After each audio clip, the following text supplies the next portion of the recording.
So, it's our graduation practice, guys. And as you can see, pumila kami para dun pumunta kami sa venue. Then, sobrang sikip and sobrang init. Hulas na kami. Grabe yung makeup ko kasi makeup ko para kung pauwi na kahit kakapasok ko lang. So, ayan, pumunta na kami sa venue. Actually, katabi lang naman ang school namin, kaya nilakad lang namin siya. Oh, ayan ang Crystal, tignan mo, ang saya-saya nila. Kasi makakagraduate na kami. Sa wakas, tapos na yung grade and senior high naman, new challenge naman ni Lord. Kanina pa kami naglalakad tapos nag-stop tas lakad. Kaya sumasakit na yung paa ko niyan. Pero nagvi-video pa rin ako, sige lang. Tapos yung kabilang section, nagpa-shoutout sila. So binidyoan ko sila.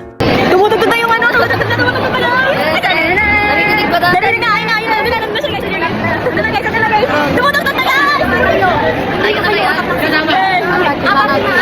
Kayo ang best kahit versus Diba? Sobrang hyper namin. Mga boys naman, puro kalakuhan. Ayan, kumain sila ng kamyas. Napulot nila dyan sa puno na yan. Oh.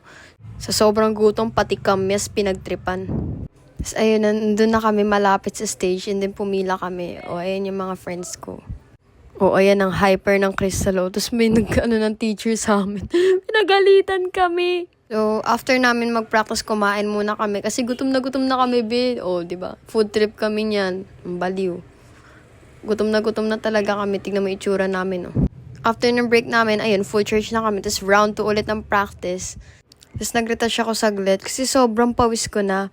O, diba? Sobrang init kasi, oh. Shoutout sa Emerald. Kala mo may laging kaaway si kuya. Tignan mo may itsura, oh. Raymond, baliw. Nagsuklay din ako ng buhok. Kasi sobrang buhagag ko na. Sobrang ulas ko na talaga. O, nag-retouch muna kami.